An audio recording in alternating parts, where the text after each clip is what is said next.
Annual Tigers Minor League Report MLB Draft Show, hosted by Chris Brown and Rogelio Castillo, with special guest Matt Broder of Woodward Sports and Locked On Tigers host Scott Bentley. Who will the Tigers draft at pick number 11? Will the Tigers pick cause further frustration on waiting for the future? The show will be starting at 7 o'clock and will be going live until 9:30. Tune in on the Tigers Minor League Report YouTube channel on Sunday, July 14th for all the draft coverage and more. Please subscribe to our YouTube channel today.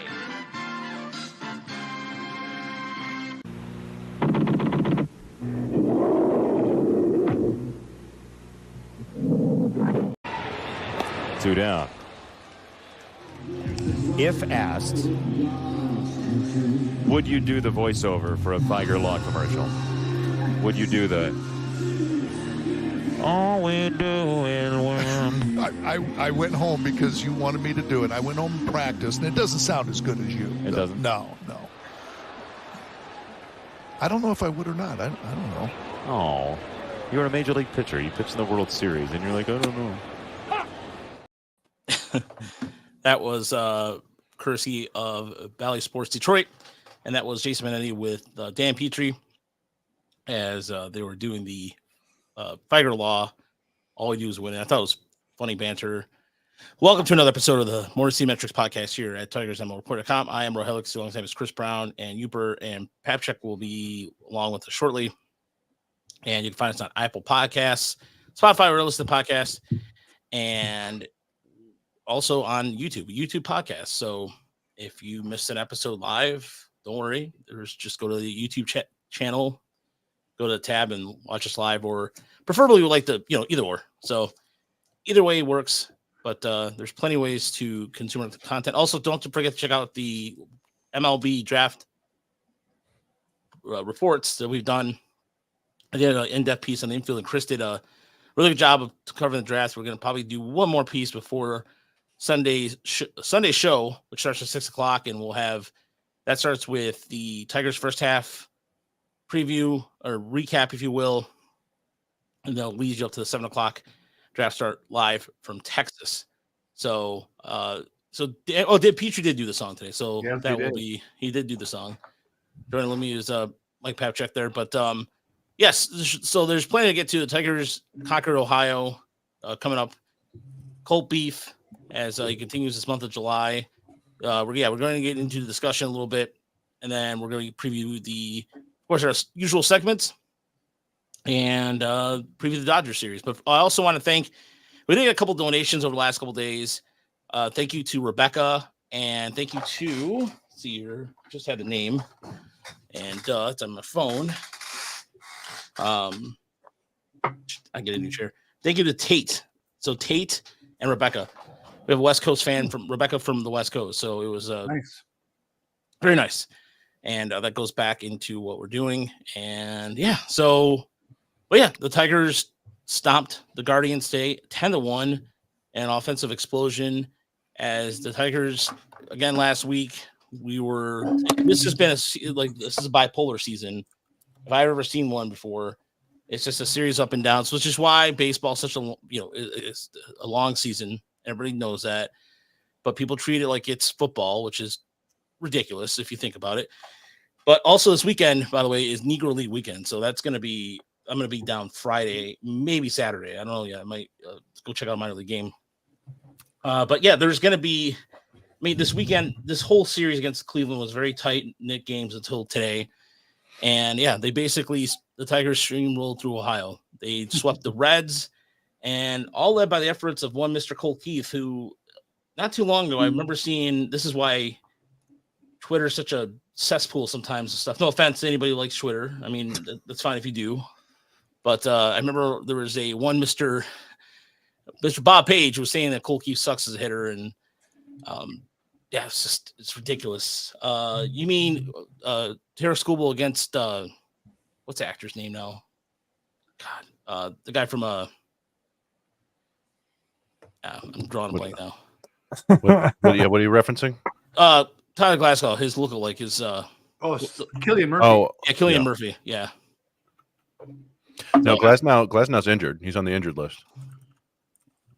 So it won't be Skubal versus Glasnow. I think they said Robleski is going to pitch, and then and James Paxton, and then TBD, one of the TBs, tuberculosis. Still, I didn't know Paxton was still around. I'm like, I was thinking the same thing. I was like, wow, still Yeah. in the league, huh? No, Yeah. I mean, we don't need to get into it just yet, but the Dodgers have tons of good pitchers, but they're all hurt, and they could probably use a pretty good pitcher if they wanted to trade for one, but it's up to them. Yeah, it's up to them. But Colt Keith this week, 9 for 25 over his last 7 games, 3 home runs, 5 walks, 8 strikeouts. Got a slugging percentage over 800, OPS over 1,000. And along with him and Riley Green, essentially have been pretty much providing a lot of offense to Lincio Perez, too, same stretch, too, batting 296. That will do.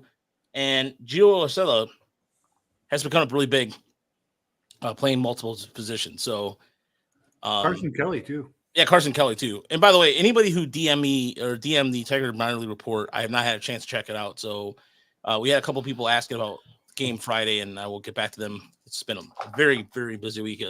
Show started a little late today because I actually started weeding the backyard, and it was driving me nuts because it was getting to the point where the cracks in the driveway are insane. And like with all the rain, it just literally weeds will come up like that again within 5 seconds. It's driving me nuts. But get back to baseball discussion.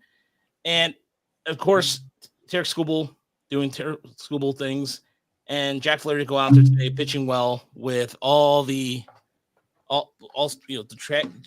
trade deadline discussion. There's a couple moves today too that let's quickly review in terms of trade wise. There was kind of minor league deals, but let's see here. There was I believe the Royals. So first I just want to say we just listed a bunch of stuff that I was very, very wrong about in the last week. And I'm okay. I'm completely okay with being wrong on assuming worse. But honestly, really, I said 2 wins. 2 wins is being generous, is what I thought. That's how pessimistic I was this time last week, guys. And come a long way. 6-1 when I said they'd have 2 wins, and they got one more series to go. That means that by default, even if they get swept by the Dodgers, they've already exceeded my expectations. Damn, there's something else Roger said, and all of a sudden it just completely slipped my mind. Carson Kelly, yeah. I've looked like a fool ever since I called out Carson Kelly. He's been on a tear since I did that, right at the beginning of June. So I'm not at all claiming that it's my fault. I'm just saying he's made me look real dumb because he looks like a actual major league catcher behind the plate and with the bat. So I don't know. I gotta admit it, but I was real wrong, and it's been a lot of fun. This show's a lot more fun to prep for than last week, guys. Yeah, no, that whole Cleveland series, the whole Cleveland series. What I loved about this week was that each game was a little bit different. There was a 10-1 blowout where the Tigers crushed them today, but they won a 1-0 game. They had the big rally where they ended up losing in extra innings, but that was still a hell of a baseball game. And then, last night, when the Tigers just barely hung on, they were doing everything they possibly could to give that game to Cleveland, and Cleveland refused to accept it in the end. So that was very generous of them. So, that's just you were really riding roller coaster through that 4-game series, and the Tigers came out on the good end 3 times. Pretty good stuff. Yeah, it's 3 different 1-run games, and as you said, 3 very different ways to get there. And then today it was, briefly, it felt like one of those games where the Tigers were kind of going to let a bad starting pitcher off the hook. They were up 3-0 or whatever, but the bases were loaded, and Spencer Howard just couldn't throw strikes. And then Flaherty comes out and gives up a home run. It's 3-1. You're going, oh boy! And then they come out and just put the hammer down against the bullpen. Yep. And just a very enjoyable win. Anytime you can get double digits, that's fun. And we talked about this in the minor league show, but a lot of this success over the last week or so has been driven by the young guys that makes you feel, it just feels better that way. It feels better. I mean, today you got Urshela with a big bases clearing double and things like that, but we talked about it. You've had Colt Keith has been awesome. He and Riley Green they both have like a WRC plus of 160 over the last month. And then Winsel Perez had those, big home runs, big hits. Justin Henry Malloy had a huge home run in the game that they ultimately lost. You got Reese Olson pitching well. You got Skubal pitching well. It was one of those weeks where you go, you can kind of see how this was supposed to work. And this is what we were hoping for at the beginning of the year. And again, it comes back to, boy, if we just had a healthy Kerry Carpenter and existed Spencer Torkelson, things would be a little bit different right now. You mean like having a core of players there, Chris? Yeah, is that what you're trying to indicate? Yeah. Okay. Mm-hmm. He's asking two guys, Torkelson and maybe Javi Baez, to just be replacement level players for us, maybe. Yeah. Although I looked into this on some WAR statistics, whether you love it or hate it, Colt Keith is still a negative WAR player to this point in the season. He has to undo quite a bit right now, but I love that he's working his way there. And a lot of that is honestly, part of it is he didn't really walk much up until this last couple of weeks, where he just really is locked in now and doesn't seem to be chasing as much. But also, I think he's -10 defensive runs saved on to DRS, and outs above average. He's just kind of slightly below average. It's like -2, -3. But it's tough. It's tough to counteract -10 defensive run saves is basically -1 WAR. So it's hard to dig yourself out of that hole. I don't know if he's been that bad. Yeah. There's a lot of it does feel like there are a lot of times where they don't turn a double play or whatever, and somebody else would have. But I don't know. I'm not working for the Fielding Bible, so I couldn't tell you what's going on there. He's had a couple of bad errors, no question. No one's arguing that. But on a day-to-day basis, he doesn't look that bad to me. Especially now, if he hits like he's been hitting, he can be a second baseman. Okay, he can play second base if he hits like this. That's just put him at shortstop if he's gonna hit. You put a 160 WRC plus. Who cares? Exactly right. So, he can. I don't care what he's doing. I mean, if he's doing what he's doing like this, if you're doing badass poses after you swing like a hammer.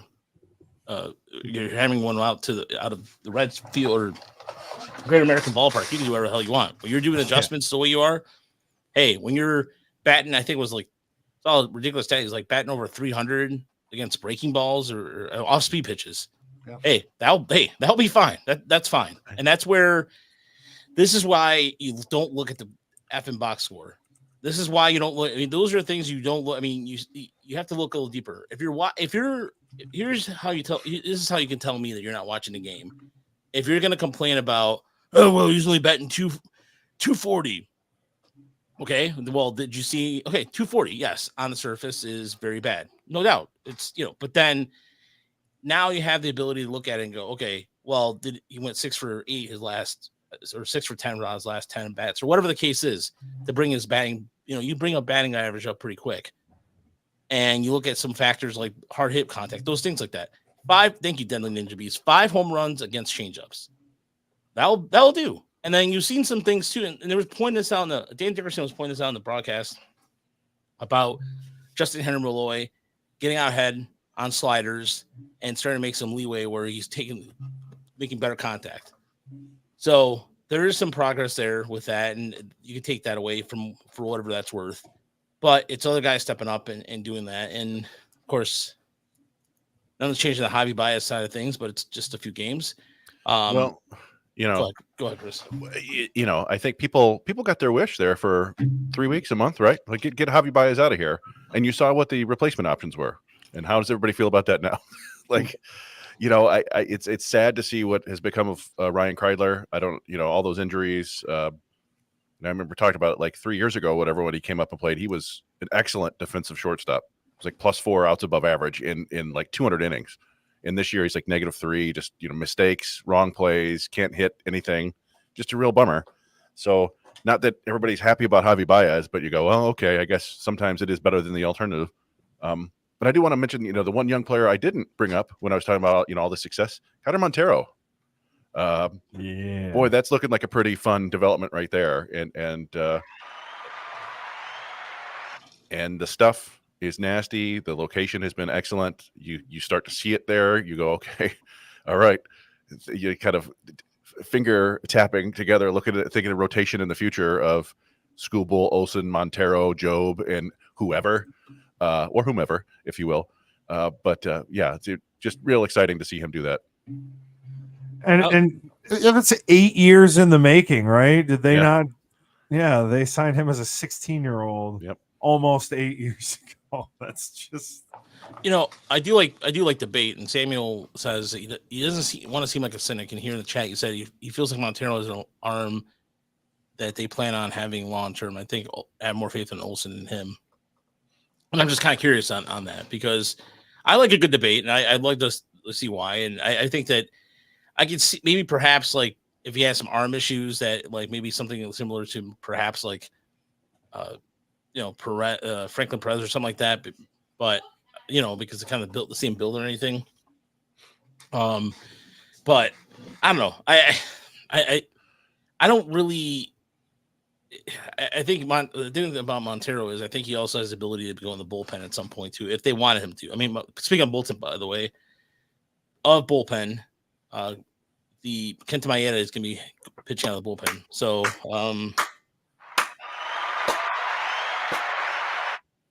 I didn't think they'd do it. Want us to lose? Been losing for 20 years. yeah, I can't believe they didn't even wait till the All-Star break. Like I thought for sure it would at least happen during the All-Star break that they'd make that announcement. But they did it early. They gave us an early All-Star break gift here. Yeah, he was just that last start was so bad that it's like you can't. I don't know how you can justify starting him again without I'm sure he'll start games later in the year unless there's an injury or something like that. But they just you put yourself in a 7-0 hole and they almost climbed out of it, which was amazing. I assume every other Tigers fan was like, oh, all right, well, this is gonna be like a 10-1 game. The Tigers are just gonna give up, and they just fought back, which is something we haven't really seen this year, and that was super encouraging. But then you go, boy, it would have been nice to not be in that giant hole. And then, they could be on a 7-game winning streak right now. But they had to do something. I thought maybe they would throw him, maybe even do the Jose Abreu thing and have him agree to go down to the minors and figure it out. But I guess, I don't know what goes into that and contract stipulations and so forth. But, having them, you don't want to have too many mop-up guys in the bullpen, but somebody's got 2 of them now. Leverage out for you. You gotta figure it out some way. I have a lot to say about that, but I can save it for one of our segments here. Todd 63 mentions gas station sushi.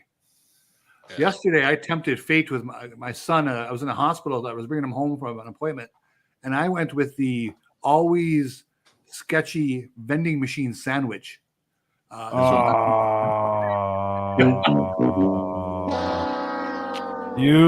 saw an egg salad sandwich at the radio station that was probably in that vending machine when Roger worked there. Let me tell you, we did not overlap, man.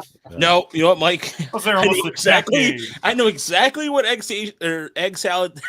It's so funny you say that because funny sidetrack. We're not gonna get too sidetracked, but Mike and I worked at the same building, but just years apart. And there was an egg salad sandwich vending machine. It was in the vending machine there, and it was. I had a mistake of eating it once because that was the only thing that was left in there, and I was starving, and I was sick for 3 days. And I never did it again, and that's probably when they replaced it.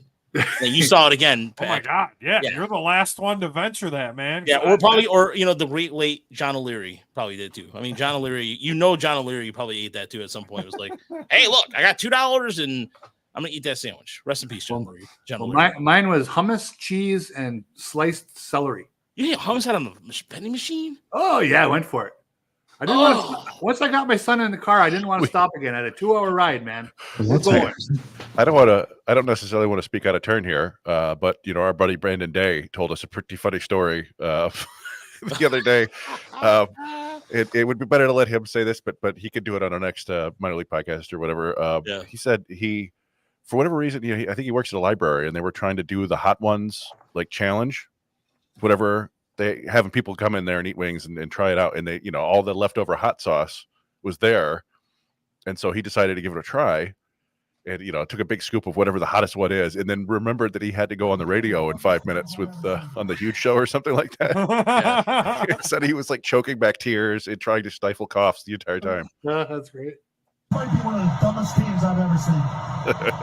Okay, so going back to Keith Montero real quick. Yep. Yes. Tell me if I'm crazy with this comp, because I love comps. They're fun. Mm-hmm. Poor man's Luis Castillo.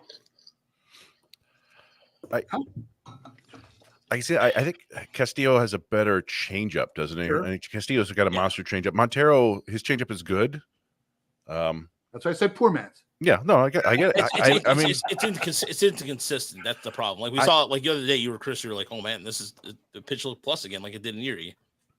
Yeah, that's like when you see Montero on the right day, and we've seen a couple of those. It's a plus fastball, it's 2+ breaking balls, and it's above average changeup. Like the main issue with him forever has been command. It was too often he would miss with like 4 straight, and then one would go right down the middle, and they'd hit it. In the last couple outings, he's just been, when he's throwing it down the middle, it's to start off the at bat, or it's with a curveball or something they're not expecting. He's sequencing better. Maybe that's just what he needed. He needed big league catching to help him sequence better. And we saw the same sort of thing with Reese Olson, both in the minors and in the majors, where suddenly he's just not in the heart of the plate anymore.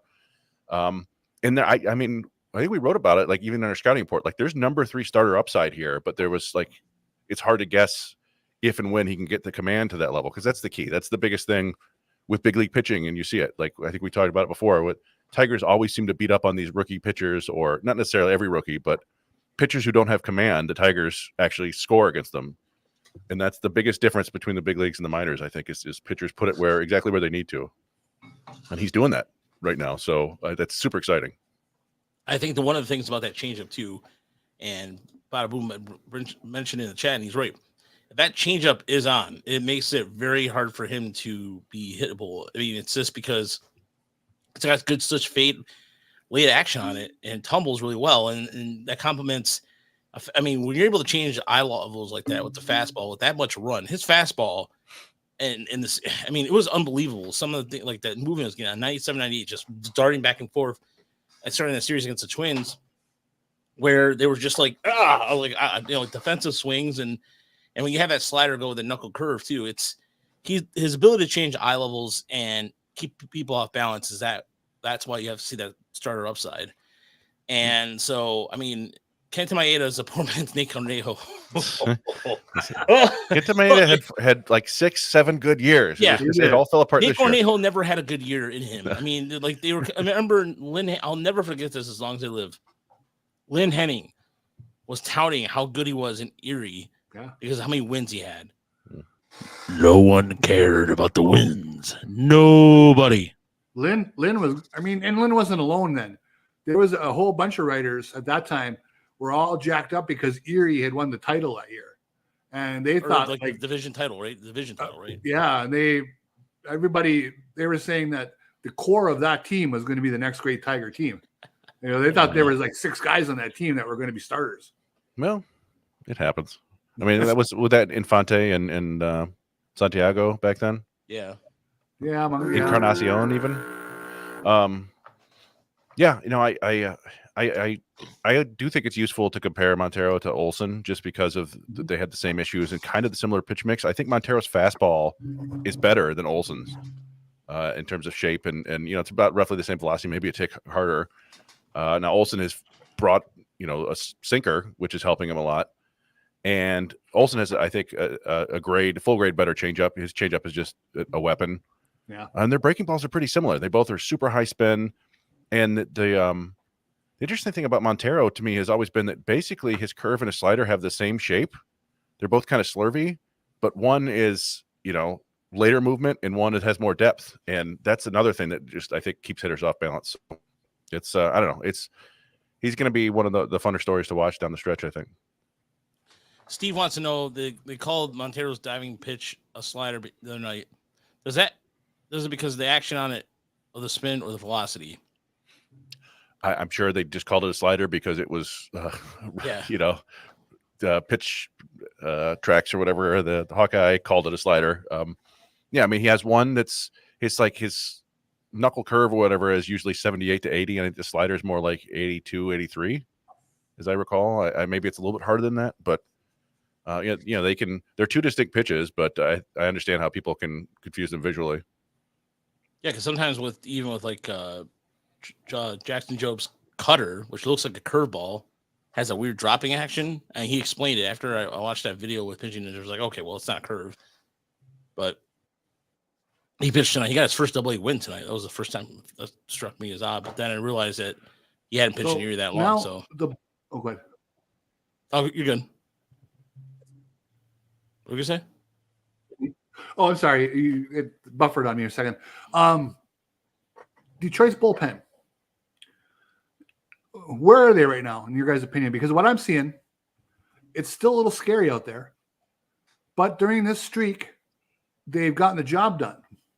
Is that a false flag that we're looking at, or are they on the rebound a little bit from where they were back in April? No, I think it's been something I've been saying all season, kind of regression to the mean. I think that it was a huge mistake that everybody, and I'm not saying that we did, I guess I'm just saying the sense I got from a lot of fans, casual or otherwise, early in the season, it was like, at least our bullpen is down pat. And I don't think that it was ever really that case, but I think that AJ Hinch's use of the bullpen is part of the reason that they have issues. Part of it is because they don't really have many high leverage guys, but I have been getting real upset with the way that I see that AJ Hinch uses guys and which guys he uses where. And I don't think that that's helping anybody. And yeah, they're getting the job done, but every run has mattered. Especially against the Reds last week, was it 2-5-4 games where they were allowed a couple runs in the ninth inning? It was just more of the same. And I guess while I'm saying this out loud, I'm realizing maybe I should give Hinch a little bit of a break because he doesn't really have that high leverage guy outside of Foley, really. But at this point, I think that he's hurting the bullpen more than he's helping it. And that it's crap. So, I mean, the interesting, like, I never get the feeling there are times when I'm confused by what he's doing, right? So the other day, what Cleveland had three lefties coming up, right? And they brought in Shelby Miller instead of Andrew Chafin, who has like a 16 strikeouts per 9 over the last month or something like that. Like, all right. But I don't think I always assume that he has a specific reason for why he does that. I didn't actually see what his reasoning was. He got the job done, oddly enough. I don't know if they're just trying to build Shelby Miller's trade value back up or what. But yeah, and then what was the questionable one the other night was with Faedo, right, coming in instead of Foley. And I did actually hear Dickerson explain that today. But it's one of those things where I think they specifically wanted Faedo to face one hitter, and I think he ended up walking him or whatever. And it was like, that doesn't work out. Like he didn't want it. There was one specific hitter he wanted him to face, but I'm not sure which one. But I mean, yeah, I don't know. I feel like there's reasoning behind it at least, which makes me feel a little bit better. But yeah, sometimes they are a little bit confusing. Yeah, Faedo's inning, I just felt much beyond the decision to put him in. I just felt that inning, the leadoff batter was Naylor, right? And you could tell they just didn't want to give in to Naylor, even though they had a 2-run lead and he was leading off the inning. Make him hit a homer. They were really trying to go off speed, even with 3 balls. You know, they weren't coming after that guy. And then they walked him, and it seemed like that just kind of put the pressure on Faedo from there. He kind of tightened up. And then there was also the pass ball from Rogers that was kind of ugly. Yeah, and I think you guys said it pretty much. The bull and Deadly Ninja Bee said it. The bullpen has no swing and miss stuff, and the little velocity that's there. But I mean, I look at that at bat where Jose Ramirez is always going to be dangerous no matter what. So anytime they get him out, it's almost like right. I know. Thank God, because it is, especially too with the guys like there was that bat with what was that catcher at the end of the game? It was like Hedges. Was it Hedges? Austin Hedges. Yeah, that's the guy who hasn't hit for crap all year, and he had like an all career. All career for that matter.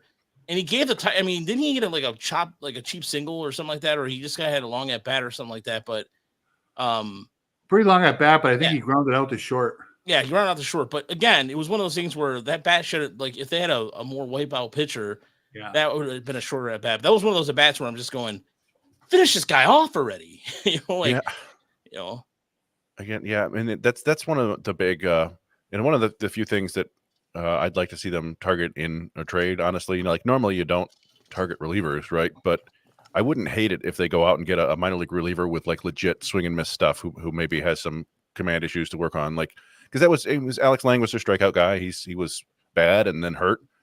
Tyler Madison was hopefully going to be the bullpen guy who came up and helped out. He's hurt. Brendan White was a guy we saw last year. He's been hurt all year. It's been a lingering elbow issue. So some of their young bullpen depth. Freddie Pacheco's back on the injury list again. Yeah, Pacheco came back for 2 games and then hasn't pitched again in the last 3 weeks. So it's like, some of the guys that they were hoping to maybe miss bats or develop into bat missing relievers just haven't. They've all been hurt, and that happens with bullpens. But and so you wish that they had added a couple more arms, and it's one of the things that I really want them to target in this upcoming offseason is just get a couple quality relievers. That's relievers are so volatile that's kind of risky, but just build up the depth there at least. It's almost like you got to sign 4 to find 2. Yeah. No, they might have to go a little overboard with it too. But before we get into inside numbers, I do want to talk a little bit about the draft. But as far as like Kenta Maeda being DFA, I'm sorry. As much as like this, it would be the dream scenario. The Tigers are not going to do that. It has to be really. They're not going to waste money. That's what the Tigers MO don't do. I mean, everybody wants that to be an easy solution, but then the Tigers will be on the hook for that, and it's just sets a bad precedent. It's just that if it was this time next year, then they probably eat the money, of course. But right, go ahead, Chris. No, you go ahead, Mike. Oh, I was just going to say, it feels like we've had to say that like every week for like almost a month now. I feel like at least one of us has been like, hey guys, they're not going to DFA Maeda. It's just not going to happen. So I think it's fun. I don't think you've done it yet, Roger. So I think we've all had a turn at this point. Yeah, I was just going to say, teams just don't do that. They just don't do it. The Astros did it with Jose Abreu, which was kind of surprising.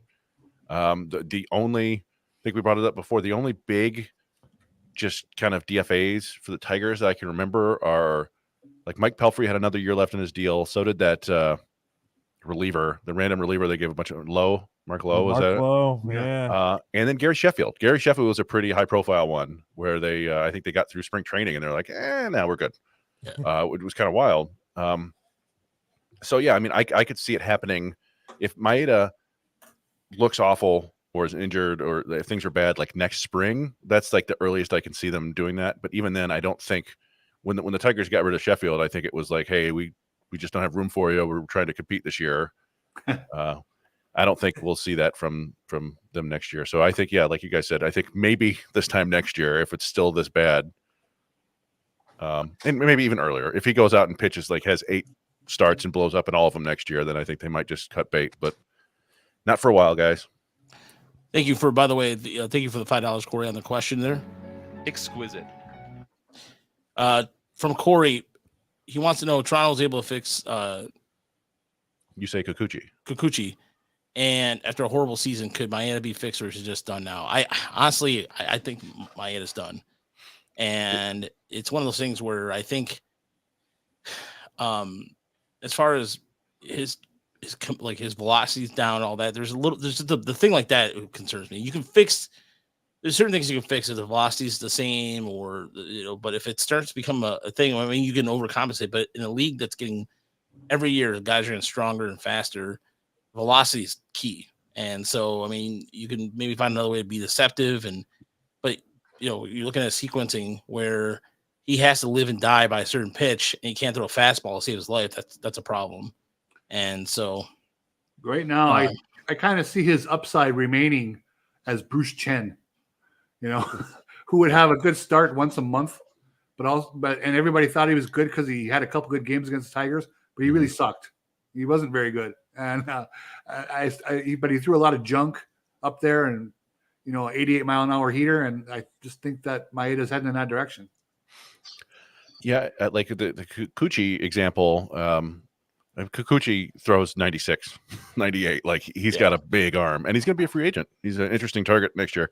But yeah, with Maeda, it's I don't know. Like I think the Chen comparison's a little bit better because he's just a soft tosser who's trying to get by with nothing. Like you would hope that he could have been that right-handed Kenny Rogers or something like that. Just outsmarting hitters, but that doesn't seem to work much anymore. Even like Kyle Hendricks, one of the best command pitchers of the last 2 decades, just getting absolutely murdered this year because he throws 86. It's like, well, yeah, it's the big leagues. You can't do that anymore. I was really hoping that we'd hear that Kent Maeda was like injured, and I never like wish a player to be injured, but when you see the downtick in the velocity and just the complete lack of feel for anything, you hope it's injury related because that means that that's something that's tangibly fixable. And like you guys have been saying, it seems like it's gotten to a point where the velocity is down so much that there's not really much to fix at this point. Yeah, and yeah, I think Tyler was asking, if I said that it looks like he's injured, and I just based on the numbers, like he was a career 10 strikeout per 9 guy, even without a ton of velocity.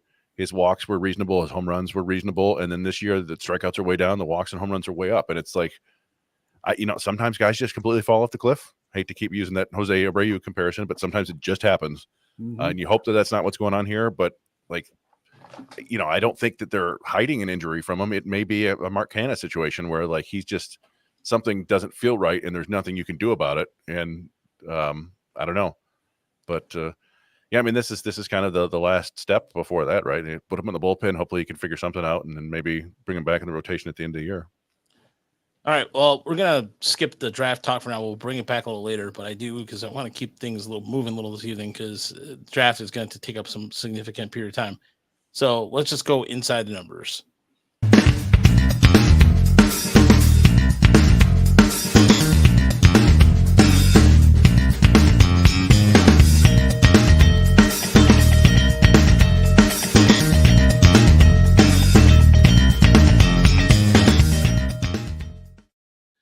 All right, so Uper, what's your inside number this week? I'll start with you. This week I went with a very simple number. I didn't really look into anything beyond this. As a fan, 5.5 is my number. Over the last 12 games, Tigers are averaging 5.5 runs. That's not the 27 Yankees, okay? But as a fan, that's some baseball you can watch. And now I've sat through the 2003 season. I sat through the 2019 season just like you guys did. I'll watch no matter if they're scoring 2 runs a game, okay? I've done that before. But it sure has been a breath of fresh air to see guys rounding the bases wearing an Old English D, okay? So my number is 5.5. If they can they don't have to keep scoring 5.5, but if they can keep putting runs on the board, this will be a far more entertaining product throughout the summer. All right, Mike, what's your inside number? All right. Mine is a bit of a cherry pick, so I recognize that, but it just illustrates the point I'm trying to make here. 8.94 is Shelby Miller's ERA in the 6th, 7th, and 9th innings. Outside of the 8th inning, he has an 8.94 ERA and 14 in the 3rd innings pitched. 4 home runs, 3 walks, 14 strikeouts. In the 8th inning, he's got 4.76, 11.1, 4 home runs.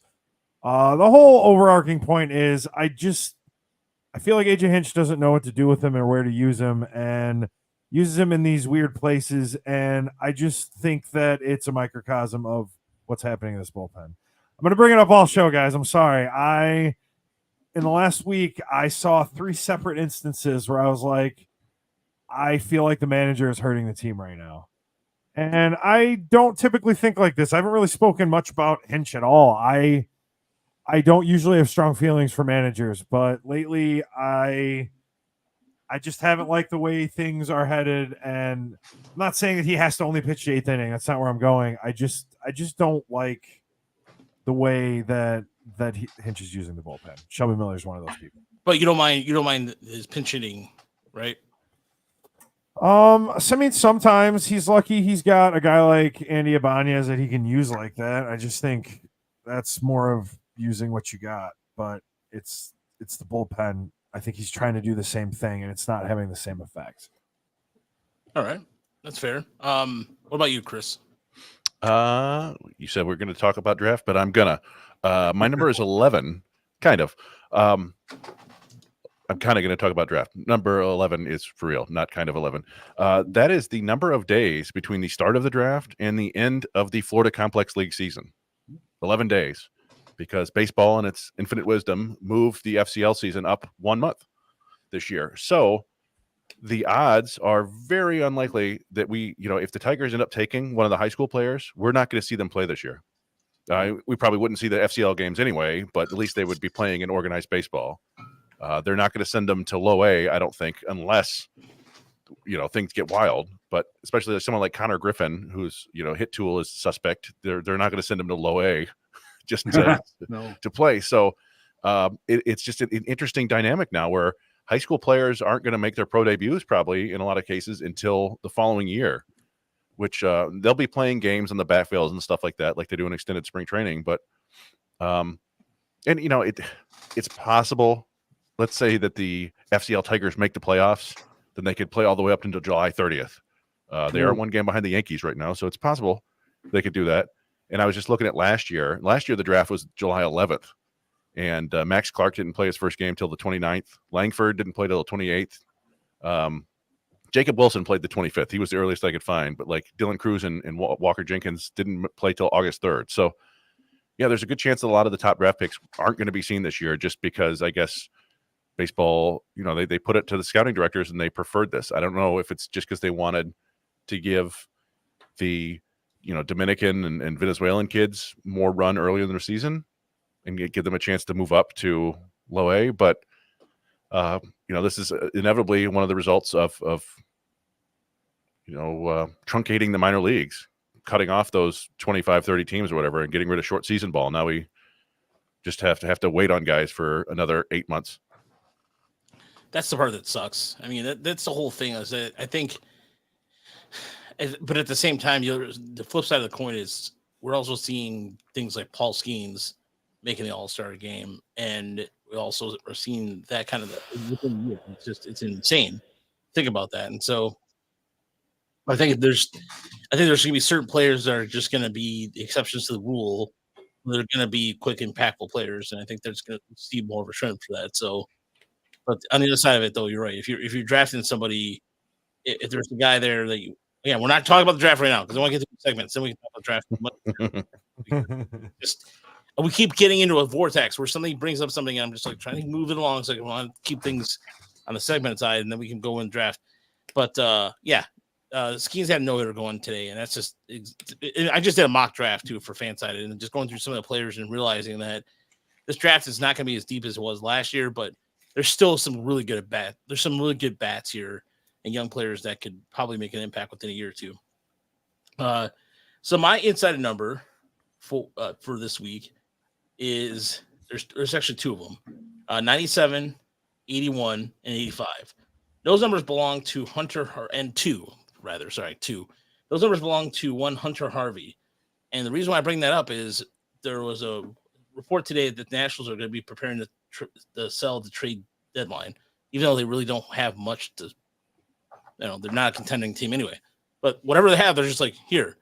And the number 2 is because they are controlled through Hunter Harvey is controlled through the 25 season via arbitration.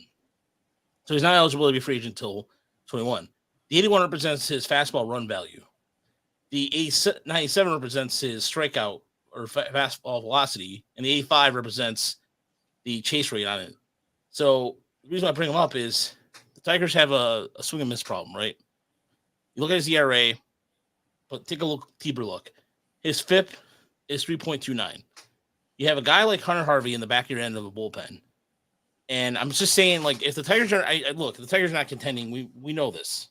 However, you got a guy like Hunter Harvey there back there to think about for next year with all the injuries you're having and everything. I mean, who's to say that's not? I mean, more than likely we'll go back to Baltimore because that's where he played. But an idea would be see what we can get for Hunter Harvey, what the Tigers could get for Hunter Harvey, for a guy that if you're looking for somebody to get some swing and miss stuff, base off that, and the fact that he's a guy who also features a splitter to go along with the curveball. I mean, he throws a splitter and fastball pretty much. Those are 2 pitches. Then he throws that curveball in there. Get some Fetter magic going, optimize him even more. I don't know. It's just an idea, a little bit out of the box thinking a little bit, and adding, so that way maybe you keep yourself entertained a little bit. I like it. I like Connor Harvey. Yeah, I do too. Yeah, it's just something that, like, if the Tigers are going to, I'm not saying they're going to be wild card contention or anything like that, but if you want some more entertaining baseball, last couple months of the season, figured why not. So, but yeah, so let's go into the good, the bad, and the ugly.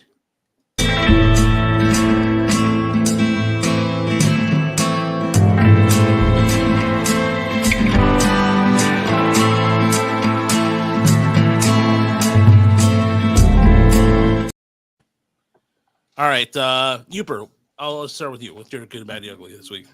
Okay, my good is the fact that Carson Kelly has turned into a viable offensive player for the Tigers. I think that depending on how this month goes, he has to be squarely in some trade talks with some people. Because if he's hitting like this, he's a solid defensive catcher. I know there's some people that we know who don't love his pitch calling, but okay, nobody's perfect. But I think a contender that needs a catcher is going to look for Carson Kelly.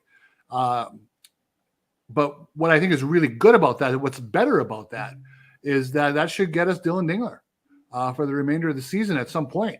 Hey, in April and early May, kind of talked about him a little bit, said, will he keep hitting like this? Well, he continues to hit like this. He's got 23 extra base hits, including 12 home runs. Strikeout rates and walk rates are, pretty acceptable. You got to think that if the Tigers, especially if they do fall out of it, they're not going to mind having a rookie behind the plate and getting him going at the major league level. My bad, poor old Parker Meadows. Man, the guy comes up, gave the offense a spark, which was great. Looked good. Was really happy to see him back. He was carrying. I mean, you hate to be a body language reader because who knows if we know anything about that. But he sure looked like he was carrying himself pretty confidently, And then he goes and he rings up the hamstring, and now we have to wait again. Now we do have the All-Star break coming, so hopefully that will get him back in the lineup and missing, fewer real games. I'm hopeful that he comes back and he keeps hitting. He really put a jolt into a couple balls, and that really helped the offense in Cincinnati. And luckily, then the offense just kept on rolling once they came home to Comerica Park. My ugly, 2 quick ones. Wander Franco, charged in the Dominican, sexual exploitation of a minor. The pictures are what they are. We've seen them. Just a horrible thing. Tampa finally spent some money, locked a guy down, looked like a big star, someone to build around, and then turns out he's probably a scumbag. So, what are you going to do? Hopefully, something happens and they find him innocent and it's true, but it doesn't look that way. The other thing, quick, Paul Skeens, wonderful pitcher, great to watch, but heck, right now, if you're not a veteran pitcher with a built-up arm and it's July or August, you can't throw a no-hitter anymore in Major League Baseball, okay? Unless you're throwing a Maddox and you're under 90 pitches, which fairly rarely happens. If you are a young pitcher on your way up, they are simply not going to let you go much past 100 pitches. And I'm not even saying they should. I mean, I don't know what, the team has to weigh the team's needs versus the individual accomplishment, right? And the fan excitement. Everybody I know would have loved to have seen a no-hitter today by Paul Skeens, and he was pitching well enough to do it. I don't know how much you guys saw. I watched about 3 innings of it.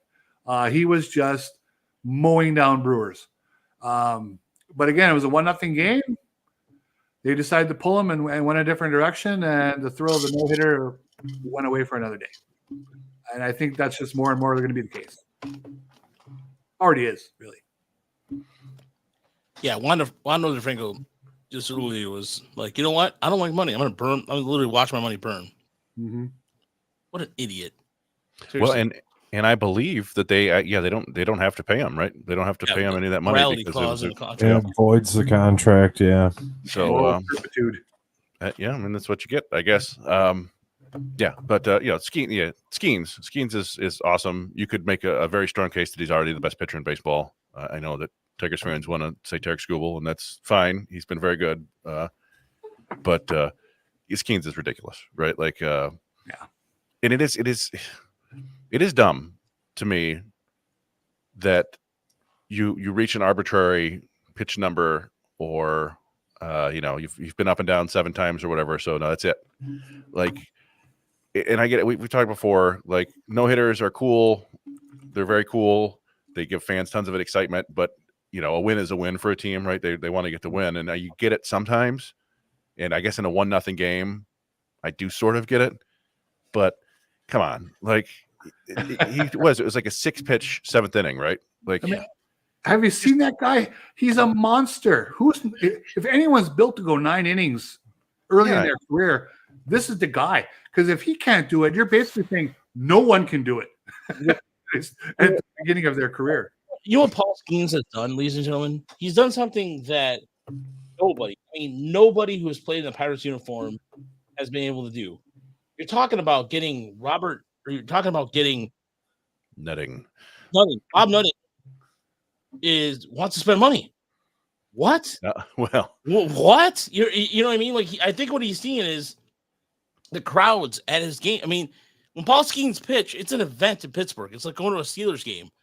It is a big time thing, and he's actually thinking about expanding the payroll so they can lead up to making the offense better. Go ahead, Chris. I know there's a caveat to it. Go ahead. Well, yeah, I don't know if you saw that story. I didn't actually see that story, but I saw that there was a story. Apparently, he came out and said, like, hey, I think we're going to be able to spend some money. And somebody from the front office leaked, like, that is not, they leaked to someone, like the press, saying, like, that is exactly, he did not say that to us. He said, we don't have any money to spend. So they were pissed because it was like, he's setting them up to fail. Now, I didn't, dig way into it, but that could, if somebody wants to dig way into that, it could be a fugly. Fugly, yeah. Yeah, there's it's really, really embarrassing that it's like, it's at that point where it's like the Pirates will never, Bob Nutting is just like, I mean, we're good on that. If they wanted to spend money, they could. And they're even talking about getting in the Jazz to the home sweepstakes. But anyway, all right. Who wants to go next? Well, you go next, Roger. No, I don't. I always go last. Yeah, you never get to go early. Yeah, that's fine. I'd rather not go right now. Oh, so right, I'd fine. rather, yeah. So Right. you know what? Chooses not to go. Yeah, that's how it works. All right, I can go real quick because we pretty much already talked about everything I brought up, but I'm totally fine with that. For my good, we got to bring up Colt Keith. In the month of July, slash line is 351, 415, 783. Good for a 1.198 OPS in the month of July. He's literally doing exactly what we thought he could do. Just took him 150-ish at bats to figure it out. And I kind of talked about this previously, but at every level that Colt Keith got to in the minor leagues, took him between 100, 200 at bats. He had a really rough start at each level. And then at each level, he evened it out and figured it out. And it looks like that's exactly what's happening in the majors, and I love it. His OPS is up to 681 for the season. Right now, as of yesterday, when I did this, the league average for OPS was 708. So he's almost there.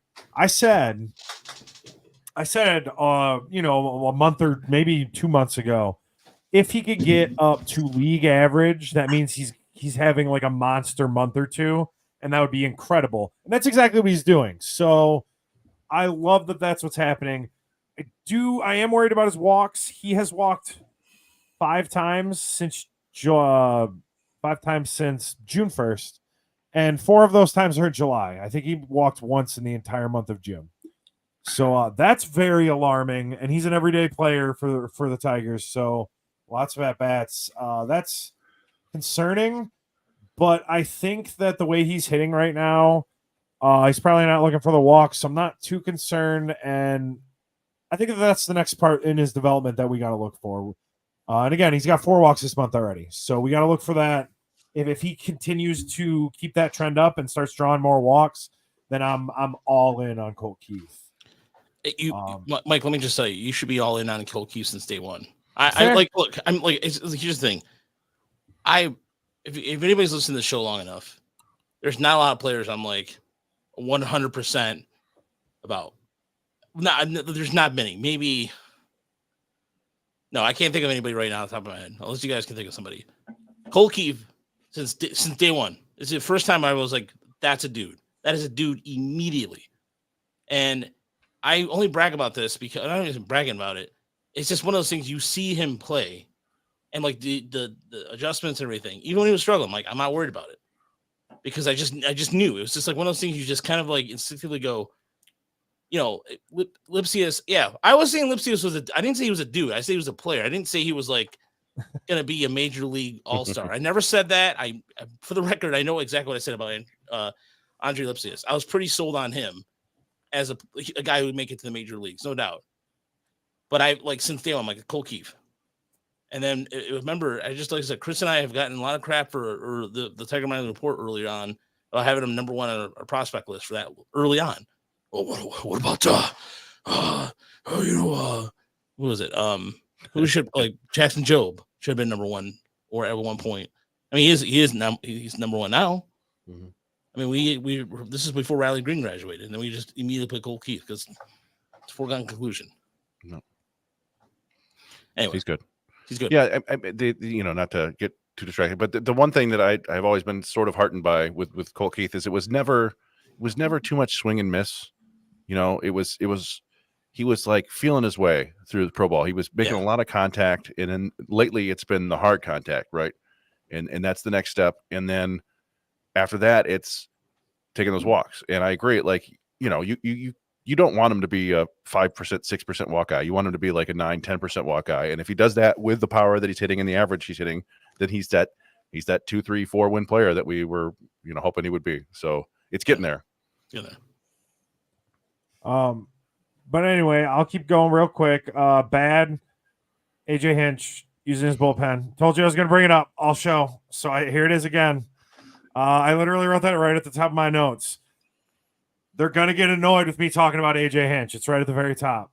Look, I'm not going to like beat it into the ground, though. We've already talked about it. AJ brought out Faedo starting the 9th. He walked 2 batters, gave a wild pitch, made a 1-run game. He had the yips, and then Foley came out. Just screwed your closer over, really. Like, I understand, like what Chris was talking earlier. I understand the thought process on it, but it just makes it look really bad when you're going to bring a Foley out anyway with no outs and instead a guy on third. And it's not very fair to your closer, I don't think. And then in the extra innings game, I thought he left Will Vest in too long too. Just another recent example. But not only that, I think that besides AJ Hinch, and again, we've already talked about it, so I'm not going to spend any more time on it. Just there are bullpen issues with this team. We need at least 2 real strikeout guys if the team wants to be serious. So it's not a foregone conclusion that they're this great bullpen. And then just the ugly. I literally just wrote Parker Meadows no in like 12 lines of no. You brought it up. Like, are you joking? Dude hits a home run in his first at bat back. He was looking more comfortable in his 4 games than he did the entire year at the beginning of this season. I was so excited because that is a true wild card, something that you expected nothing from offensively, and he comes back and immediately starts to produce, and then you lose him again.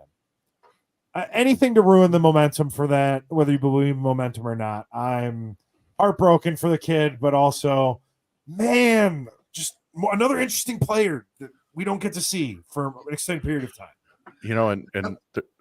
Go ahead. Well, I was just going to ask, have they announced the severity of that hamstring?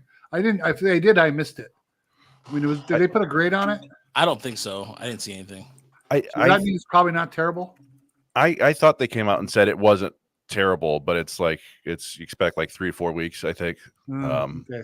So yeah, and there may be a little bit of karma for the Tigers for that. Obviously you don't wish that on Parker Meadows, right? But other people have speculated, and it seems logical that there was some service time manipulation going on there, because they get an extra year of team control by keeping him down, a certain amount of days, and he cleared that by 2-3 days, and suddenly he's back up. And it's like, well, you guys, he was probably ready 2 weeks, 3 weeks before that, and I understand why the team did it, because that's what you do, if you want to.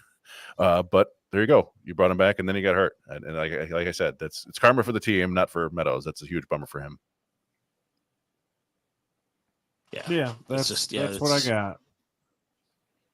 All right, Chris. I don't know. Oh, go ahead, Mike. Sorry.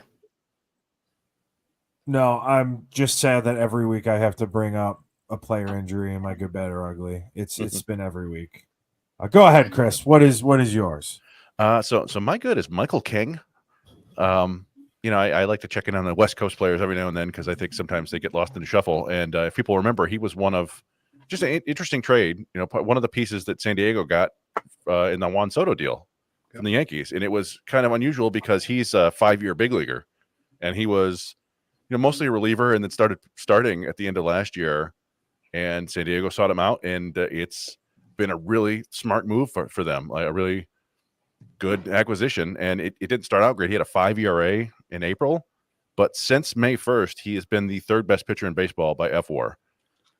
Better than Skubal, behind only Garrett Crochet and who else is it? And Chris Sale. He has a 2.64 ERA and 89 strikeouts to 21 walks over 75 innings. He's basically been pitching. Dylan Cease still has the superior stuff, but he's been better than Dylan Cease for the last 2+ months. He's been San Diego's ace, and so I think that was just a good use of some trade chips there for San Diego. My bad, and I'm glad we didn't really talk about this yet, is Cleveland pitching, which I was not expecting. I don't know. I like, the last time the Tigers saw Cleveland, they kind of got run out of the building. It was a real bummer. But I had not really paid attention, and I knew their bullpen was great, and it is. They have the worst starting rotation in baseball this year by FWAR. And it wasn't hard to believe that when you saw this week. Tanner Bybee's good, and the Tigers got to him. He's not a superstar yet. He's young. He's trying to figure it out. But, getting Gavin Williams back helps. But they're bad. Ben Lively is their second best starter at 0.7 WAR, and Shane Bieber actually is their second.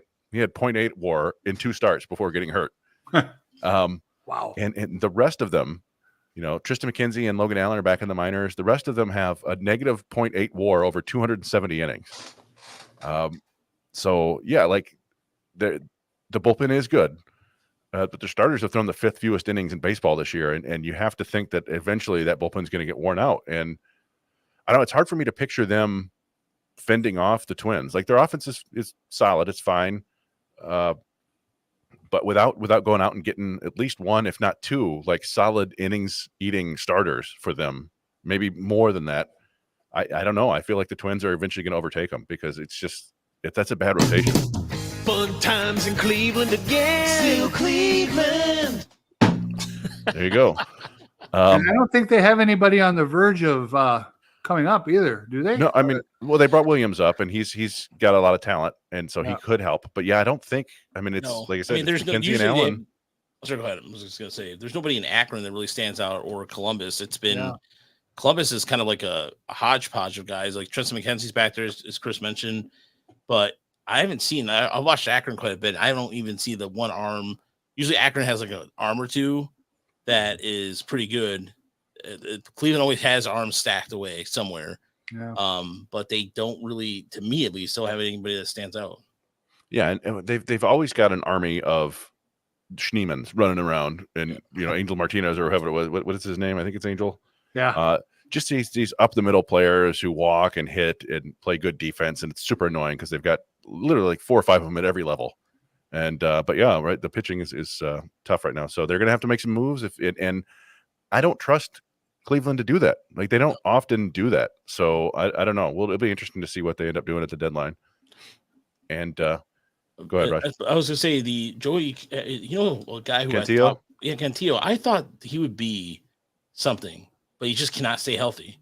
Yeah. He's had the hamstring issues, but his numbers include. His replay numbers, although they're a small sample size, he has been able to get strikeouts. Just I don't know, man. Like he's never been able to put it together. I thought he would really be something when he was in San Diego. Yeah, it's it's the life of a prospect pitcher, right? Like sometimes they look amazing, and then you go, oh, well, it all backed up. Yeah. Like Robbie Snelling for the Padres looked amazing at this time last year. I think it was the minor league pitcher of the year, and right now, not so much. Army of Schneeman. It's a great band name. So, and my ugly is, who could really use Michael King right now? The Yankees. I'm sure they're not upset about having Juan Soto, but over the last month, the Yankees have the worst starting pitching in baseball. They lost again tonight. They are 9-18 over the last 30 days. I don't feel sorry for them fans at all. Sorry. You want to know why? Why, Chris? Carlos Rodon, the last 5 starts, 10.57 ERA. Luis Gil, last 5 starts, 7.59 ERA. That's not good. Garrett Cole, 6.75 ERA over 4 starts. Not good. No, that's just the truth, dog. Marcus Stroman, 4.65 ERA over 6 starts. Okay, not good. It's passable, but who does he think he is? Casey Mize? Yeah, there you go. That's Casey Mize is a little more serviceable than that, but go ahead. Nestor Cortez has pitched well. He was 2.67 ERA over 5 starts until tonight. 5 earned runs in 4 1/3 innings. So this is the Yankees. The Yankees were swept by the Reds right before the Tigers swept the Reds. And they're in the middle of a pretty nasty stretch for them. At Tampa, then they are at Baltimore before the break. Then they come out of the break, home to Tampa, home to the Mets, then at the Red Sox, then at Philly. They're still. It's hard to put them in ugly. They're still 17 games over 500. And a lot of the problems right now are just kind of the supporting players. Like Judge has been awesome. Soto's been awesome. Stanton was awesome until he got hurt. Surprise. And Ben Rice and Austin Wells have been good, but it's like LeMahieu and Volpe and Verdugo have all been awful. And you have to imagine that the seat might be getting kind of hot for Aaron Boone finally, although it does seem like the Yankees do this every year. Yeah. Yeah. What you could do, if you're looking at the White Sox could just easily go, here's Eric Fidel, who we just signed, and here's Garrett Crochet. But the Yankees farm system is not as deep as it was. But if you're gonna, if the Tigers are going, if the Yankees should do something, should be doing something now before the trade deadline, because by then you can't recover out of that tailspin. We saw the Royals make a move today. I think it was the Royals in Baltimore, or I think it was Baltimore and Royals made a minor league move today, where just going to be you should see some activity. You should, and not wait till the deadline. But I don't know. The Yankees. I know that I saw somewhere along the lines that they always show that picture of Brian Cashman looking out the window like it's a rainy day. It's like, yeah, and disappointed. But ugly in the Bronx. Yeah. Nice. Yeah, that's a good way to. You love to see it. So my good this week is a little weird, but it's Danny Jansen, because today he hit his first home run in 2 months since May 20th. Okay. And so the reason why I mention that is because just in time right now, as Toronto probably might be doing a wholesale of changes. This is a team that their farm system's not that good. Draft wise, they're going to identify probably a college hitter or something like that. But that's good for Jansen, because he's a guy who, he was just recently. They have you mentioned Kuguchi, who's going to be a free agent. Jansen's also going to be a free agent, so for him, this just helps his stock. He's a guy who I could probably see someone else going elsewhere. So I've always liked Danny Jansen's game. I think he's a very good catcher. He's been with the organization for 12 years. He's 20. You think about it, that's a long ass time for him to be in this organization. He's not even 30 yet. So that being said, I think that it's good for him to come out of the slump a little bit right at the right time.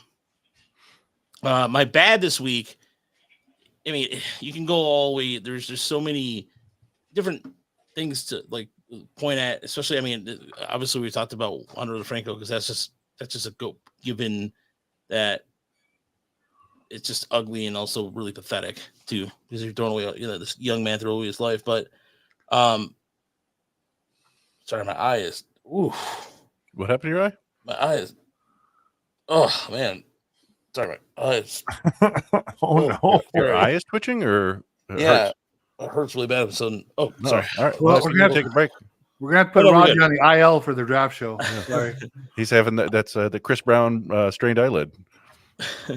So my bad is Jordan Hicks. The idea of making him a starter seems like it's failing right now for San Francisco. Last couple starts, he's just been looking pretty bad. His velocity is down. Season average for his velocity from his sinker is like 94.5. Is now down to 92, and he's not getting the same kind of swing and miss stuff too. So, I mean, he started the season 4-1, but his last 5 starts he's 0-5 with the ERA of 6.08. So again, I didn't understand why the Giants were like, "Hey, let's just make this a really good idea and do that." I'm not really sure. I'm not really sure what the deal was with that. And my ugly is non-baseball related, but Shelley Duvall passed away today. And Shelley Duvall, if you guys saw The Shining, the Stephen King's Shining from 1979, I think it is. Sounds right. Yep, with Jack Nicholson. She's also Olive Oil in Popeye, and then she was in a lot of good movies and then just disappeared. And I don't know, it's just kind of a weird thing because you expected, and she was in Carrie, wasn't she? Was she in Carrie? She was in. No, maybe. She was in Tootsie, maybe? No, I'm thinking of Terry Garr, I think. I got Terry Garr in the mind because I saw Close Encounters last night with my dad. Annie Hall, there you go. Oh, there we go. Okay. All right. I don't know why I thought she was in Carrie. Well, she died of, unfortunately, of diabetes. So, but she was in a lot of really good movies. And so it's just like that whole, like, really good, really good, just arc of movies. But then you read stories like how Stanley Kubrick made her do 127 takes in a row. Like, just like insane. It's absolutely nuts, man. Yeah. So she retired like in the 90s. She stopped doing acting by then. But yeah, she's very good. She was a very good actress. And so, but yeah, she passed away today. And anyway, to mention like the Wanda DeFranco stuff was just, I don't know. We're creatures of pop culture, so we just can't always talk about baseball with that. So, all right, now we can go into draft talk, and there's some questions here in the chat that I want to get to real quick. Tyler Parker wants to know, should we expect Clark and McGonigal to West Michigan after the draft pick sign and need to go to Lakeland? Yes. If they don't, I don't really know what the hell this organization is doing. But then the question becomes who goes up to Erie at that point. So that's another question. And that's where it's like a little bit of with that. So, I mean, Roberto Campos, sure. But then you just got to figure out the part of the infielder. What infielder would go up to Erie? Yeah, I think now we kind of see this every year, but there was something that I don't know, foreshadowing or thinking about when I was talking about how there's no Gulf Coast League basically or Florida Complex League after the draft. I think we may see kind of a brutal series of cuts this year where they have to find spots for 15, 16 new draft picks. And it could be a bunch of guys that have been around the system for a while that play well or have performed well. I don't want to name any names, but there are some people that are probably going to go, and there are probably some veterans that are going to get cut. And so I don't know. I think that they will eventually push some of these guys in once the complex league ends. I think they're going to want some of those players to continue playing. It wouldn't shock me if Montilla and Enrique Jimenez and maybe even Paul Wilson and Blake Dickerson get some time in the Florida Complex League. I think that they'll all struggle, but it's a good challenge for them. And yeah, you move Clark and McGonigal are both ready for a challenge. McGonigal is hitting 330 plus or whatever, stealing bases, playing good defense. Clark has really turned it on as of late, seems to have found his pull side power, very comfortable hitting the ball the other way. They need a challenge. They need to fail a little bit. And yeah, I mean, I don't really know. It's one of those things where like, I don't necessarily see the rush as well when you're talking about guys in the low minors. Like, it's not like they're you move them up right now, and they'll be in the big leagues, next March. They're still 2 years away, so there's not a huge rush. But you do want to see these guys, get challenged and fail and learn to overcome it. Well, one way they'll help overcome the crowd of people is by drafting the high school pitcher in the first round. They probably won't need to have him throw much this summer. Yeah. So that's so Keith Law, the athletic, he linked Wrong. No. Look, Keith Law. I mean, he's a good evaluator. Whatever. No. I know you're trying to do it for a no. Another major mock. No. Has zeroed in on Cam Caminiti. No. It doesn't make any fucking sense. Sorry, pardon my language. It just doesn't make any sense. They need pitching. They need pitching, but they don't need a high school pitcher. They don't need. I'm sorry. Well, so the strange thing, like the thing about it to me is one of the few areas of depth of this draft is high school arms. There are 6 to 10 really interesting high school pitchers, and for the life of me, I can't figure out what makes Cam Caminiti so enticing to everybody. I know what's good about him, right? He's young, he's a left-hander, he's very athletic, he throws hard.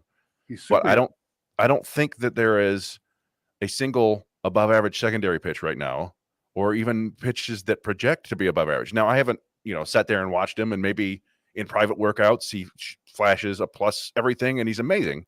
But from everything I've read, like, he's just kind of young and throws hard. And it's like, well, okay, that's cool. And left-handed. Yeah. But like, there are other pitchers who have more defined secondary stuff that have just as much upside, I think. Dax Whitney comes to mind, the right-hander from Idaho I really like. People like Cash Mayfield, another lefty. Yeah, I like he's like almost 2 years older. William Schmidt, the right-hander with the hammer breaking ball. Like, there are a lot of interesting high school pitchers, and I assume they're going to take one of them either with their second pick or their third pick or their fourth pick. I don't get the. I don't know. It would just be like, I could see them taking Caminiti. Maybe it's a money saving thing. I was talking to Raj about this earlier, and it's something we'll definitely go in during the draft broadcast. But they're at a spot in the draft where, it's entirely possible all the big college bats are gone, or they don't. Maybe one of the college bats falls to them and they don't particularly like them, like a Nick Kurtz. Like, do they want a first baseman? Right. Maybe they do, maybe they don't. That they're in a spot where they can conceivably try to get clever and give somebody that they like in the 20s, on rankings, who might not get drafted for another 10 picks, give him $4.5 million instead of their 5.7 or whatever. And then they've got another $1.5 million to play with. And I think we could see that, but who knows? Yes, Dom, we'll get to the Tyler Black thing in a second. Good Lord, man. It's like the messaging like 5 times. Like, we'll get to it. Jeez, Pete. What do you guys think of Brody Brecht being reunited with Robin Lund and getting exposed to Chris Fetter? You know what? You probably like that question a lot, because when I was doing my mock draft for Fansided, it gave me an opportunity to look at some of his starts, and I went back and watched a couple of things where I know that his command is a big question, but I think he has those 2+ pitches where he could be an effective starter. And I think under Fetter, if he was something that could be possibly in the second round, then absolutely. But I think you look at teams like Baltimore, Baltimore has a history of helping guys reduce their walk rate. So there's that. The Dodgers are really good with pitching as well, fixing that up. Right. Although I think the Rays would probably go for a high school arm.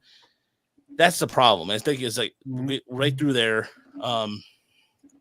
Because evidently, a lot of his he had some leg problems, non-arm problems, and he pitched better down the stretch. His control got a little tighter. I just wonder if he's been being mocked in the early 20s. I wonder if some team, not necessarily the Tigers, in that 12 to 15 range is going to jump up and get him, because the guy's throwing 103. Not everybody's doing that. No, you're right. And if you're looking at a team like in that range, so you're looking at the Cubs, you're talking, I think the Mariners there, Giants. The Giants would be intriguing. If the Giants, I don't know how the Giants are in terms of pitching development, but here's a team at number 12 that would be perfect for him, ideally. The Red Sox. The Red Sox have a really, really good farm system, and they're able to develop pitching pretty well. I think they have one of the top 5 ERAs in the American League right now. I mean, if he happened to like, if it surprised anybody, he went there. That would be, I mean, to me, that would be something where that would be an ideal fit, because for like, I think I had Boston picking Trey Yevsevich from East Carolina. That's who I had in my mock draft. And by the way, I had Ken Kennedy go to the Giants at 13, and I had Cam Smith, but that's probably not going to happen.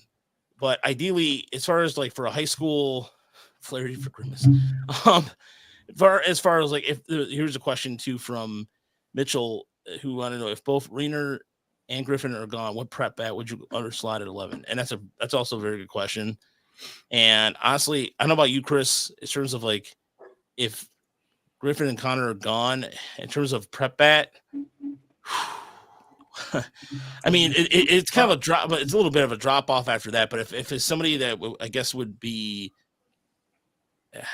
don't you think if Griffin is gone and Rainier's gone, one of those college bats has probably gotten. No, but he was talking about like a prep bat, so he's talking like a high school bat. Yeah. And then I would probably take maybe somebody like a guy like maybe Theo Gillen, the shortstop, second baseman out of Westlake. Or I actually Slade Caldwell, but I'm not into those really short. I mean, even though I'm a short guy, I'm just not. I don't know the speed types. But Theo Gillen would be a guy I think if all else fails, you know. That Theo Gillen was the guy I thought of. Some people think he is the best prep hitter, like pure hitter in the class. The issue with him is I think he tore his labrum in his shoulder as a sophomore and then hurt his knee as a junior. And so there's some questions about like, how healthy is it, and he probably doesn't have the arm to play shortstop anymore. So you're looking at a second baseman, center fielder. The other option, like Kellen Lindsley is a guy that really was to pop up this year. It looks like a legit shortstop with like 80 speed. He's a guy you could try to get for an underslot deal. And then, you mentioned Slade Caldwell is a guy that I really like, is a undersized outfielder, but good hitter, good speed. But yeah, it's not a huge. It's weird. This draft, it feels like I'd rather have like 4 picks in the 25 to 40 range than picking in the top 15. But yeah, I don't know. There's going back to Brody Brecht, like the nightmare for me, not nightmare, but like he gets to the Dodgers at what, 23? Yeah, like they have no concern about taking a guy like that. They took Maddox Bruns in the first round, I think, a couple years ago. Hasn't worked out. But that was a lefty with just insane stuff who couldn't throw strikes. And sometimes it doesn't work out, but they're not afraid to give it a try. And the Tigers shouldn't be either. I just think that 11 is probably a bit too high for that, because I believe he would have the highest walk rate ever for a pitcher taken in the first round. Yeah, he would be. By the way, Chris or Mike, I know you're a big fan of Slade Caldwell too, right? Yeah, he's up there for me for sure. I like the speedy guys. I don't know. I think you and I might look at prospects a little differently. Yeah, and that's okay. I like your top 5, which I'm not gonna tell everybody till Sunday, but I do like I do. There's the guy out of the guy, the outfielder out of Northeastern. That was a good one. That's a good Sirota. Sirota, yeah, that was a good call out there. Yeah, Sirota's a good call out there. And that's a perfect Tiger too. Because like the Tigers draft very well in the Northeast. It's something that they do, and they scout that area very well. Yessa Savage,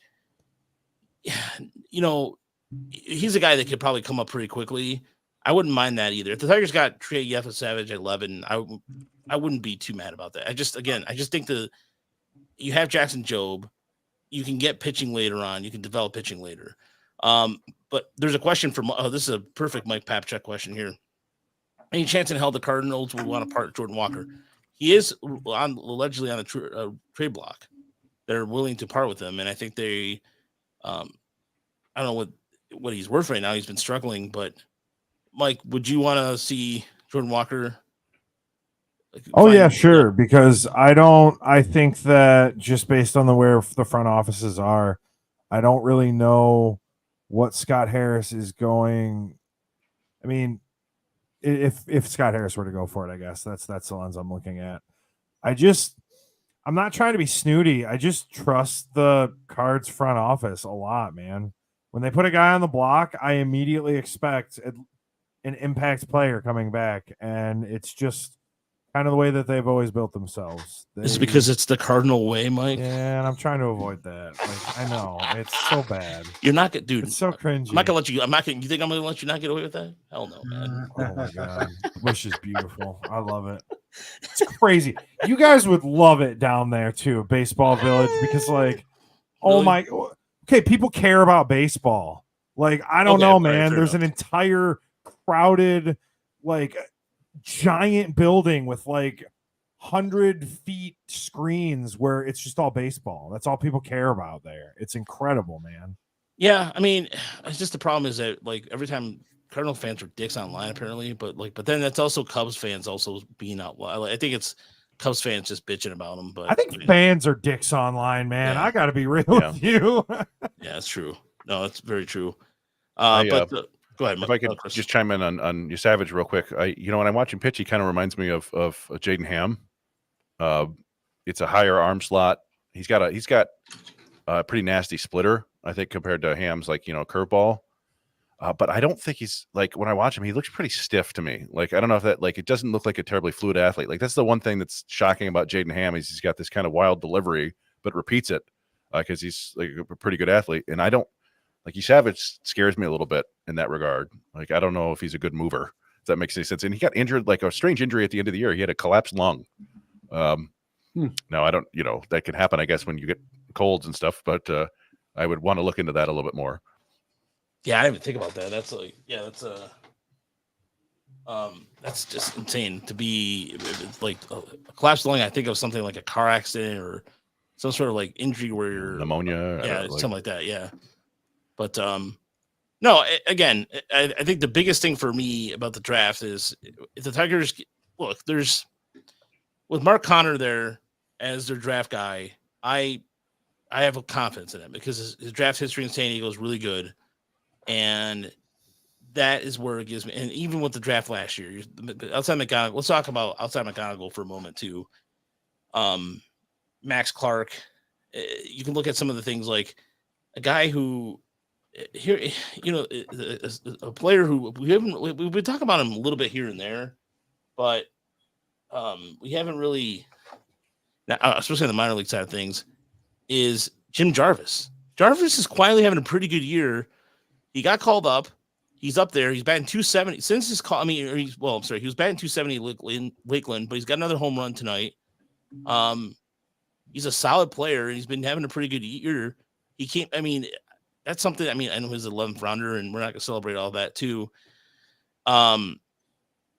Yes, this team is going to be selling at the deadline. Yes, and we understand that. So, but anyway, I just want to get back. Just Jim Jarvis. There's a couple of like little things that they've been able to celebrate with that. So I don't know. I'm confident, but at the same time, whoever they pick at 11, it has to be somebody who I think has to be impactful right away. They really, if there's a couple bats like that they can be impactful right away, please do so, because I mean they can develop pitching like Cam Smith at 11. That's the guy who I want the Tigers to have. So to answer your question, Dom, once and for all. Flaherty for Tyler Black. I don't think Milwaukee's going to do it. Period. And Tyler Black is a fun prospect, but I don't think he fits what the Tigers need either. There's a lot of contact, left-handed swing, gets on base, walks, he steals a little bit, but he's like a first baseman, third baseman maybe, and the power is just kind of middling. Like he might top out at like 12 to 15 home runs a year. Yeah. I think he's a fun prospect. I have him on my fantasy team. I wish the Brewers brought him up and then didn't play him for 7 straight days. I'm like, what are you guys doing? I don't know if he's either. I don't know if that works either way, right? Like, I don't think the Brewers are going to give him up for the Brewers. Probably could use some help starting pitching wise, but I don't know if that's the. I don't think they'd be giving up Tyler Black. No. The question becomes what is the value? What should be kept? What should the Tigers want for Flaherty? A top 100 prospect and maybe another one, or not top 100, not 2 top 100 prospects, but a top 100 prospect and then somebody who might be a lottery ticket with upside. I guess we'll do a Flaherty trade piece, I think, soon. Yeah. After the draft, we'll say, okay, what's the value here? And when you say top 100, are you talking like 60 between 60 and 100? No, I mean you can go a little higher than that. I mean, I'm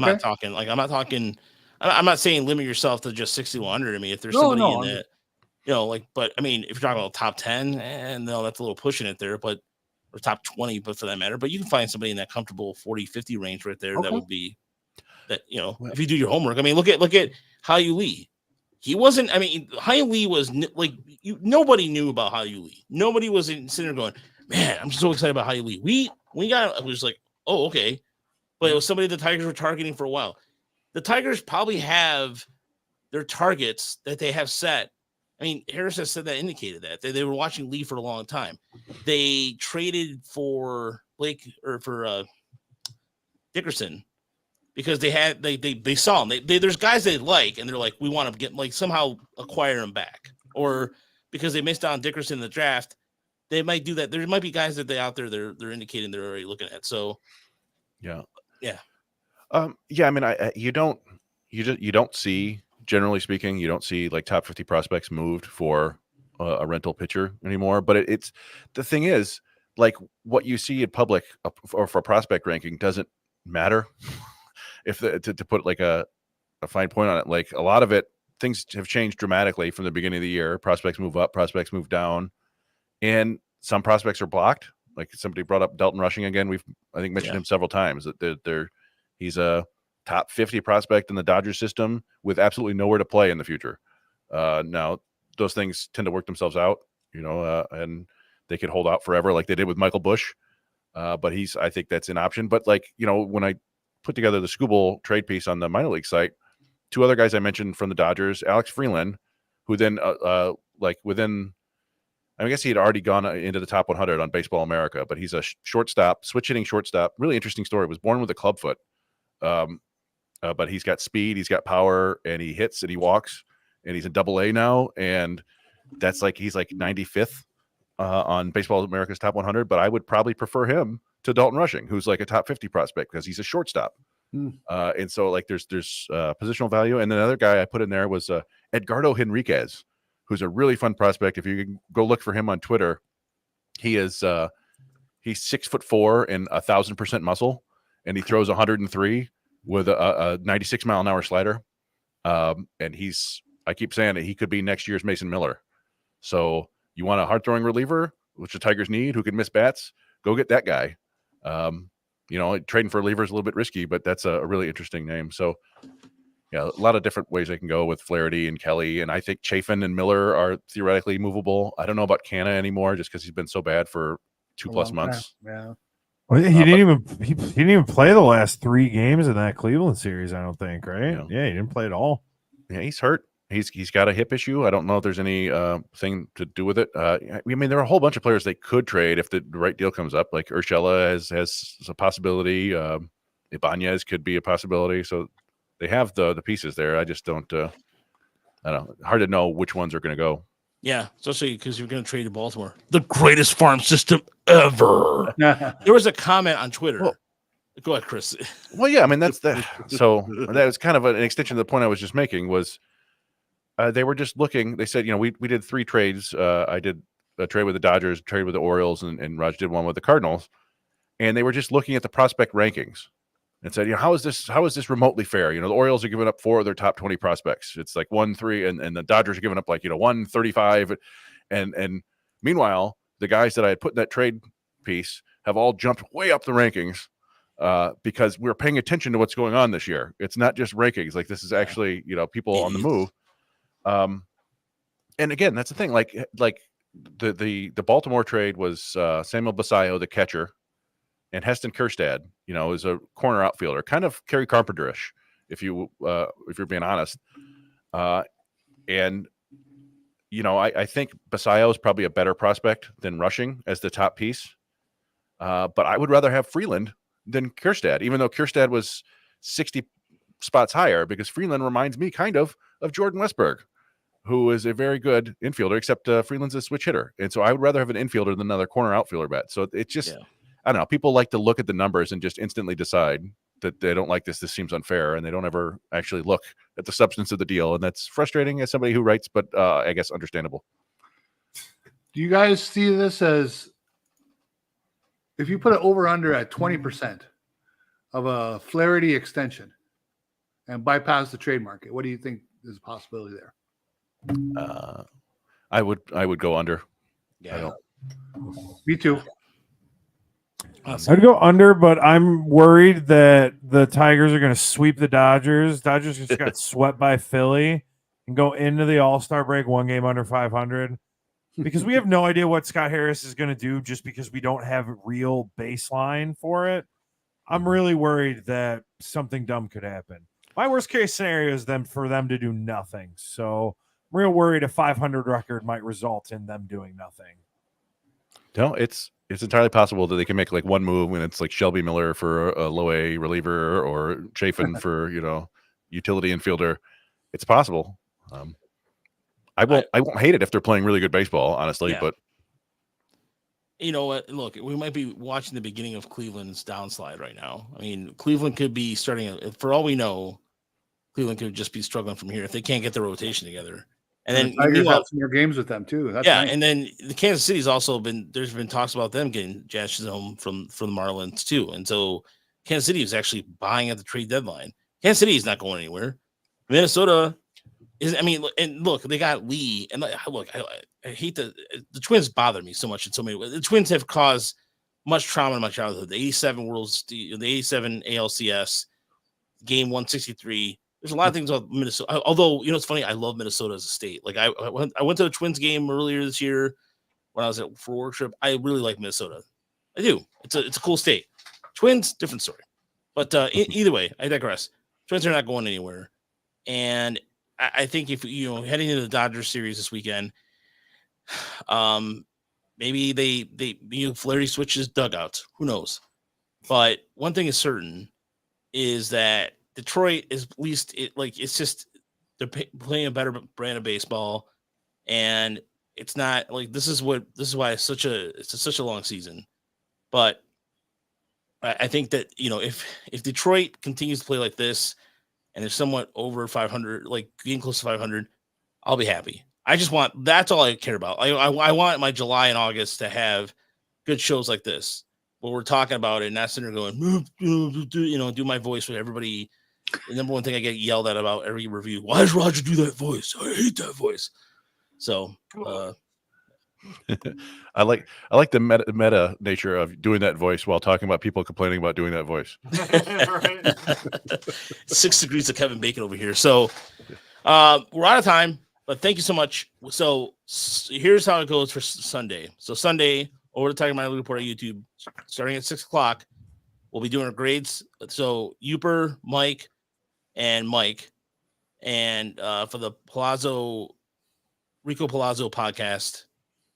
Wow, I actually said it right. Awesome. I'm excited. They'll be starting the show at 6:00.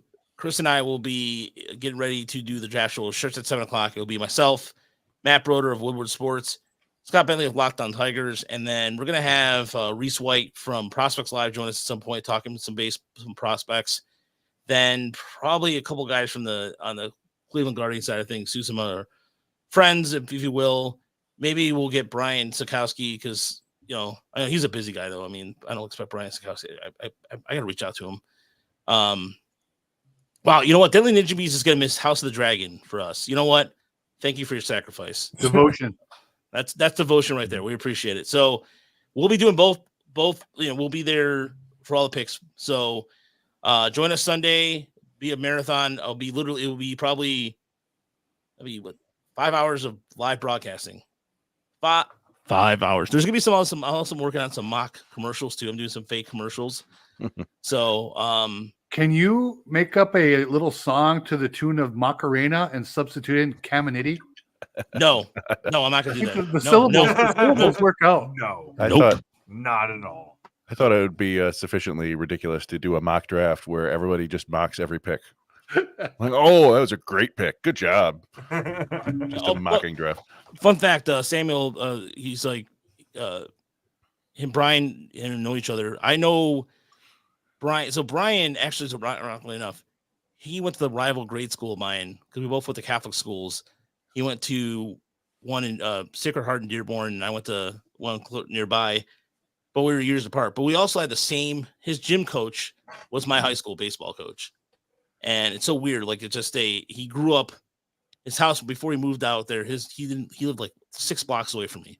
The entire, like, it's just so weird how like I'm microcosm. But Brian's such a great guy, and I'm so happy for him getting that job at Duke. Well deserved. One of the most hardest working guys I've ever met. So yeah, fantastic guy. I was chatting with him the other day. He said this is the last draft that he actually knows a little bit about. But yeah, I mean, he's spent the year working as like a recruiting guy for Duke, and they have a pretty darn good recruiting class next year, including Christopher Ilitch's son, I believe, or one of the Ilitch's sons. He's a pitcher from Michigan who's a legit right-handed pitcher. So that'll be interesting to see what happens there. Is that I think that guy follows us on Twitter too. One of the Ilitch kids? Yeah, I think it is. Well, there you go. So, but yeah, so I will be at the Dodgers game tomorrow. Like I said, there's a couple people I'll reach out to, and but yeah, so we'll see you Sunday. Or if I don't see you at a Dodgers game tomorrow, Tigers and Dodgers game tomorrow. And probably also a good chance I might sneak away to Erie because this might be the last AA game I go to for a while with everything going on. So thank you for watching. We'll see you Sunday. Have a good weekend, everybody.